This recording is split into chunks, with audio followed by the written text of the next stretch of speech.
So, when you were younger, did you know what you wanted to be in life? I didn't know what I wanted to do at all, to be honest with you guys. All I knew as a kid is that I had like a really vivid imagination. I think being in Virginia, because we didn't have as many options as someone in a bigger city, you just don't even consider the fact that you could do or be whatever you wanted to be.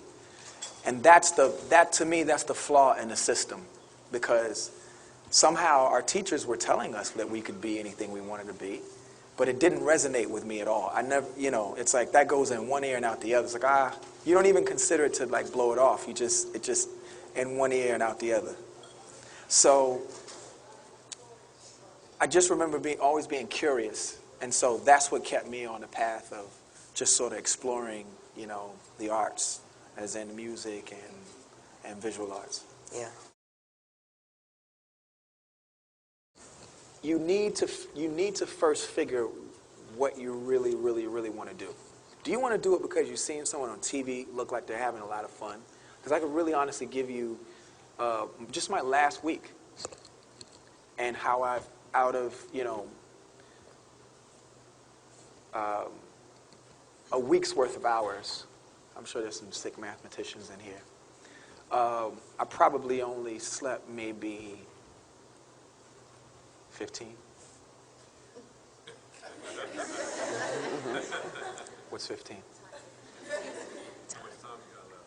Oh. I was like, that doesn't sound right. I was going to say a close guess, but no, I probably only slept maybe 10 hours. But out of the last week. That's how dedicated you got to be. So is that really what you want to do? I would say, let's go backwards. Think about what you love to do. And think about what no one would ever, if you could just, your bills will be paid, but you could just do what you love to do all day long. That's probably where I would start. And then I would think about respective jobs that relate to that particular line of work. Again, everything from science to art. And from there, I would think about which of those jobs I wanted, and that would be my blueprint. Again, I seemingly stumbled into what it is that I did because I was curious about it, but now I realized it wasn't a mistake. I didn't fall into it. I was chasing a curiosity, and it sort of led me here. So as long as you love it and you're curious about it and it keeps you going, the job and the way to get on will show you how to get there. So, what do you do when you don't know what's next?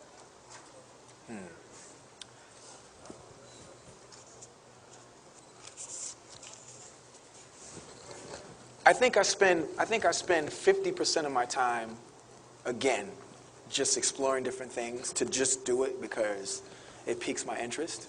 But I think the other 50% of the time, I'm influenced by what I've done and how much further I want to take it. So from there, you start to build these ideas up on this side. Like, okay, because this is your right side, right? So these are the things that are like a little bit more concrete and a little bit, where it requires the vision to build. So you're more like an architect over here. Over here, you're pioneering and you're discovering.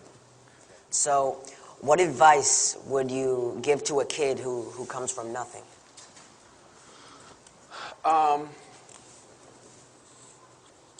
Well, let's define what nothing is. Yeah.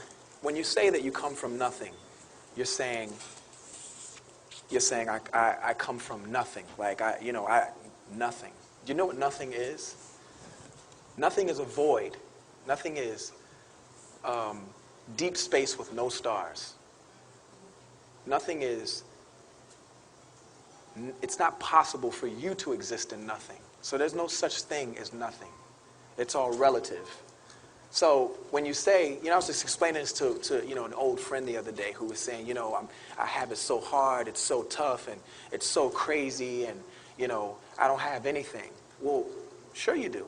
You have the same things that Bill Gates has. Because just like him, when he dies, you know what you're going to take with you? That's exactly right. So while the apartment may smell funny, while there may be pests and rodents, because that's what people generally relate to nothing, right? Come from nothing. And the car is a Hyundai, if there is a car. Or there's bus tickets, or train and free lunch. Nothing, right? It's not true. Imagine the people who live out in remote villages that have never heard of the iPod. But they're happy. And they would argue with you when you tell them that they have nothing. Nothing is a perception. So if your reality is merely just your perception and a perspective, these things are interchangeable.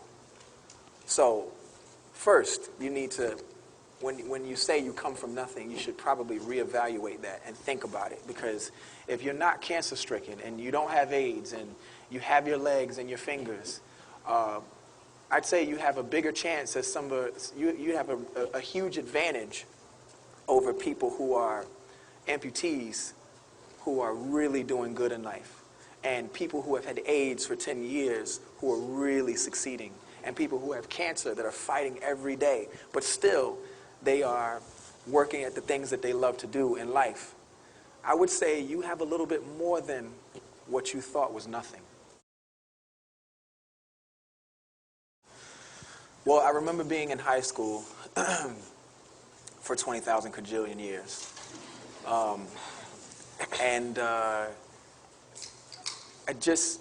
When we were given the opportunity, you know, a lot of my teachers, of course, because they weren't really well versed in like the music industry, as it was a foreign business to their area.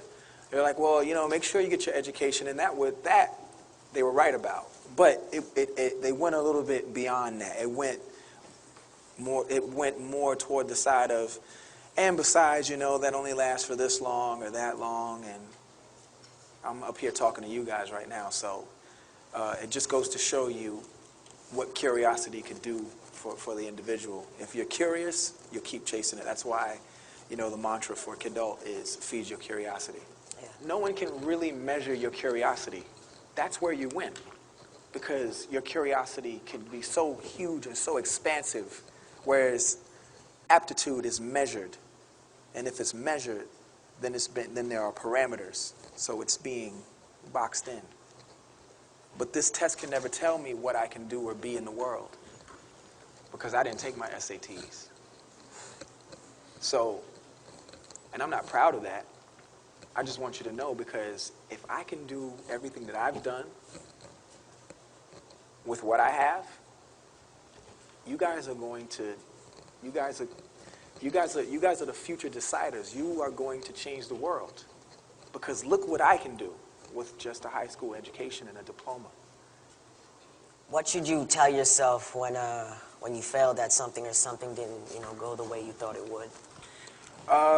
You know, we all have egos, and it's okay to have a sense of self-awareness and identity, but it's not okay to have an ego, because what an ego does is, the ego is a funny entity within the human brain. It is on your side when you are doing great. But have you ever noticed when you think you failed, it's the ego in your mind that tells you it's so bad. Everyone's looking at you. You know, you start to sweat across your forehead, and you're like, oh my God, I can't believe this is happening. The whole entire world is watching. And none of it is true. When you're doing great, you shouldn't listen to that voice. When you're not doing as great, you shouldn't listen to that voice, because it's not good. When you're doing great, it's going to get you hooked on that feeling, so that when you come down, because life is a roller coaster. There's valleys and peaks. When you hit that valley, if you can't deal, then you won't make it. So for me, I would say, first off, get rid of the ego. And then I would switch the word failure for lesson.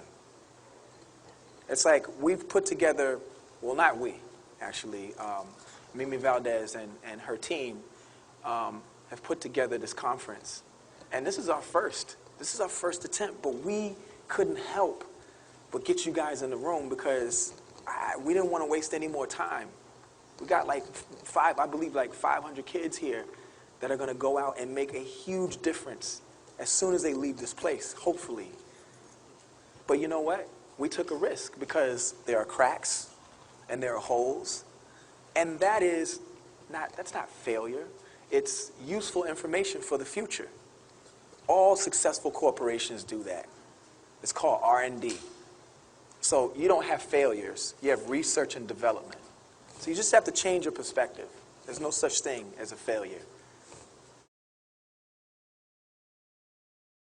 That's kind of like how me and you became friends. That's the truth. Because, you know, he was an original young man that said, hey, you know, I don't want to be like everybody else. I want to do this and I want to do that. And, you know, I don't want to say too much P, but, you know, I'm going to approach you with something soon.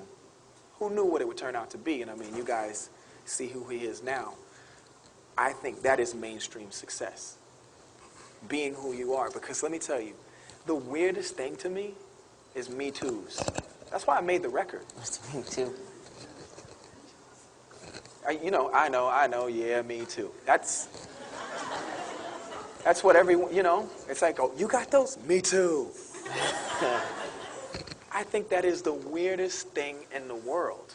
Because what you're doing is you're burying your personality, and you're burying all of these incredible personality traits that God and the environment and when you were born and your parents and all those factors help to build.